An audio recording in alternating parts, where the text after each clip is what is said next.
So today I'm going to share with you how to pay yourself in a business acquisition. Let's get to it. So hey, my name is Moran Pober and I'm here to help you buy a business or a few of them.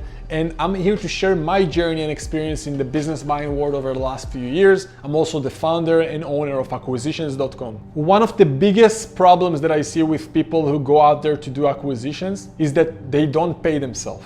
They either can't because the deal can't afford it, or because they feel guilty about paying themselves for some reason. They feel like if they raised money from private individuals, from financial institutions, from different people, maybe the seller financed part of the deal, they feel guilty if they're going to take money out of the deal, which means that you're a good person. There's nothing wrong about feeling that way, but I'm here in this video to show you logically why it makes sense for you to take money out of the deal, no matter what, and at multiple stages. You need to remember that if you're at this stage where you own the business, you've done a lot of work to get here. It means that you look at many deals, you did negotiations on many deals, you did financial analysis, you made offers, you looked for capital, you did due diligence, you closed the deal, you've done a lot of work, you've added a lot of value to that deal.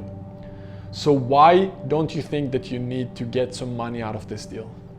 Now, I want to share with you a few steps and few periods in a deal, in an acquisition where you can get paid. So the first time where you can get paid is after you close the deal.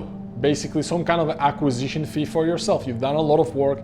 You can expect to take some money out of the deal if the deal can afford it, if the financials can afford it. Think about it. If you're working with a broker usually takes anywhere from 1 to 5%.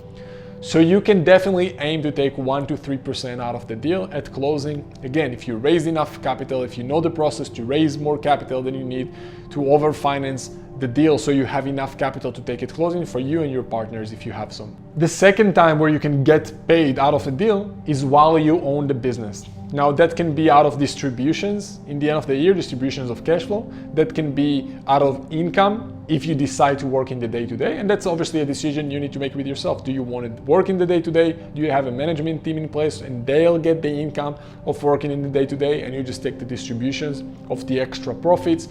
But overall, this is a second step of where can you take money out of the deal, right? So every time, every day that you own the business, you're the owner, you can take distributions out of cash flow that is being left over after all expenses.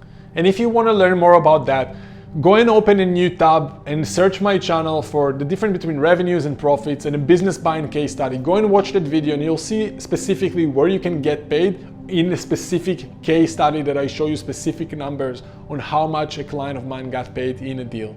And the third time where you can get paid on a deal is when you sell the business. If you have investors, most likely they'll get paid first and then you'll get distributed the rest based on the agreement that you had with the investor.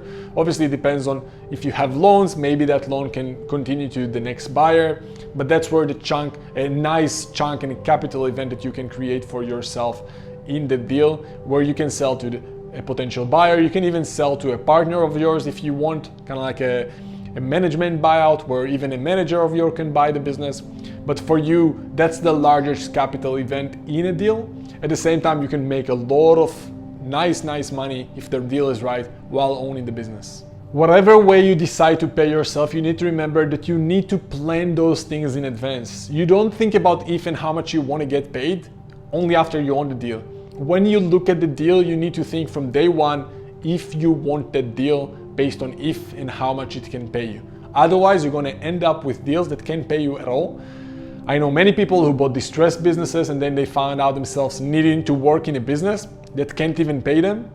And even the opposite, they need to bring more money from home to even sustain and trade that business. So that's something you need to think with yourself if it's even worth your time and you want to deal with it. So if you got some value from this video, please like this video and subscribe if you didn't yet, and let me know in the comments below if you understand all the steps to get paid in a deal. Let me know and I'll tell you, hey, what are my thoughts? Do you even agree with it or not? Now, the next step for you is go and watch this video because it's going to expand much more on some of the things I talk to you on right now. And go to this right now and I'll see you there in a bit.